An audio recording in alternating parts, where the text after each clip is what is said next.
Have you ever wondered what the term diffusion and osmosis mean? As well as what do they do? So today we'll be talking about diffusion and osmosis. So starting off with diffusion.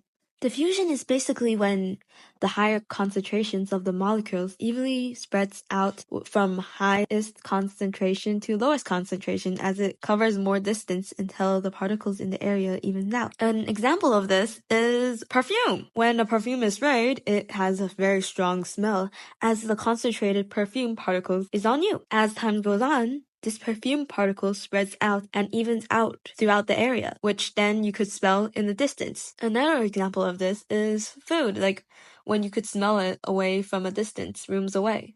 This happens because of diffusion as the concentrated particles of the food, for example, evens out and spreads out throughout the area, this then which spreads the food smell all over the place, despite not being as concentrated, like the smell not being as concentrated as it originally is, but you could smell it from distance away. Osmosis, on the other hand, is the evening out of water from highest to lowest concentration. So basically how this works is how the water moves to an area which covers the lowest concentration of solute compared to a higher concentration. Basically, large molecules are too large to move around freely, so the water moves around instead of the solute. For osmosis, there are three possible situations which this could happen. First off, the first situation we'll be talking about is hypotonic.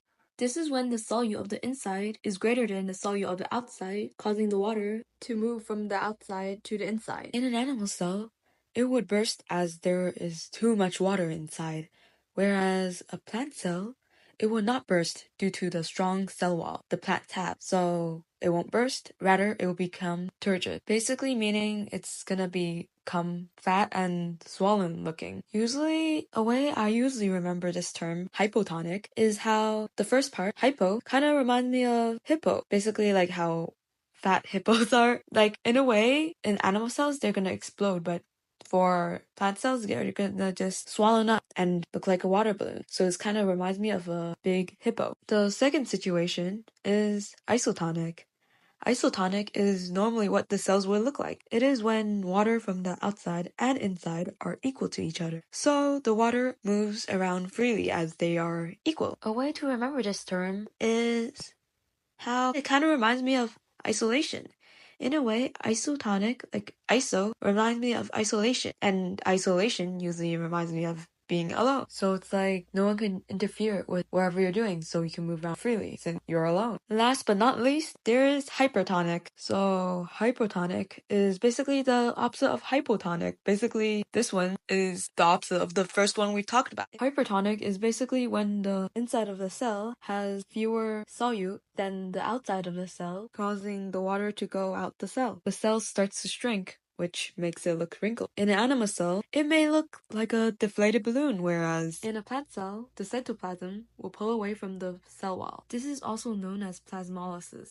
So for hypertonic, a way I usually use to remember this is to imagine a balloon. So when it deflates, the balloon could be super hyper as it flies around. Then suddenly starts to look very deflated, which kind of reminds us of hypertonic, as hypertonic is deflated as well. So here are some more examples of the three situations of osmosis. You could see how all osmosis situations all have a tonic in the end which stays the same. So you could easily tell if they are related to osmosis. You may also wonder what's the difference between diffusion and osmosis.